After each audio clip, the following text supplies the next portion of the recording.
শিল্পক্ষেত্রে গ্যাসের দাম বাড়িয়ে উৎপাদনের মূলে কুঠারাঘাত করা হয়েছে বলে মনে করেন শিল্প উদ্যোক্তা ও জ্বালানি বিশেষজ্ঞরা।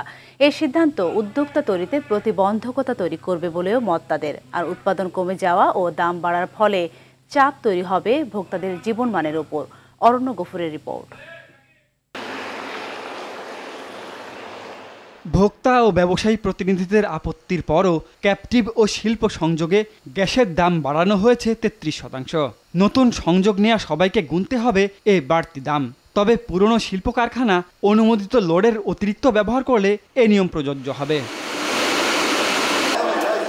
অর্থনীতি পুনরুদ্ধারে সরকার যখন দেশি বিদেশি উদ্যোক্তাদের আকৃষ্ট করতে ব্যস্ত, তখন গ্যাসের দাম বাড়ানোর যৌক্তিকতা খুঁজে পাচ্ছেন না কনজিউমার অ্যাসোসিয়েশন অব বাংলাদেশ ক্যাবের জ্বালানি উপদেষ্টা ডক্টর শামসুল আলম।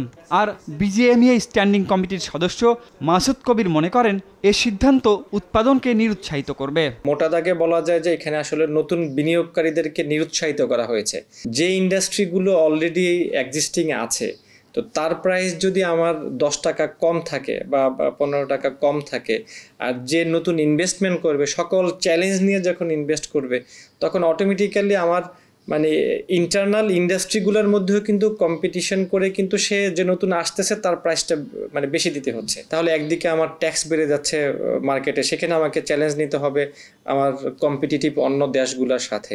পাশাপাশি যদি আমাকে এই সেম প্রোডাকশানে যদি আমার প্রোডাকশন কস্ট বেড়ে যায়, তাহলে তো আমাদের এই মার্কেট ধরে রাখা বা উৎপাদন ধরে রাখা কোনো মতেই তো এটা সম্ভব হবে না। মূল্যহারে 1 কিউবিক মিটার গ্যাস কিনে তা দিয়ে পণ্য উৎপাদন করা, সেবা উৎপাদন করা এবং মুক্তবাজার অর্থনীতিতে দেশে এবং বিদেশের বাজারে টিকে থাকা, এটা বাংলাদেশের মতো দেশের শিল্প উদ্যোক্তাদের পক্ষে সম্ভব নয়। জ্বালানির মূল্য বৃদ্ধি করে সেখানে অস্তিত্বকে ঝুঁকির মধ্যে ফেলে দেওয়া, এইটার কোনো রকম রাষ্ট্রের দর্শন হতে পারে না। জুলাই পরবর্তীতে বন্ধ হওয়া কারখানার উৎপাদন পুষিয়ে দিতে পুরনো কারখানাগুলোর অতিরিক্ত উৎপাদনের আকাঙ্ক্ষাকে গ্যাসের অতিরিক্ত ব্যবহারে বাড়তি দাম গোনার নীতি দমিত করবে বলে মনে করেন তারা। এছাড়া এটা অসৎ কর্মকর্তা ও উদ্যোক্তাদের দুর্নীতির নতুন রাস্তা খুলে দিতে পারে। বাড়তি যদি আপনি প্রোডাকশন করেন, তাহলে সেখানে আপনাকে বাড়তি চার্জ দিতে হবে।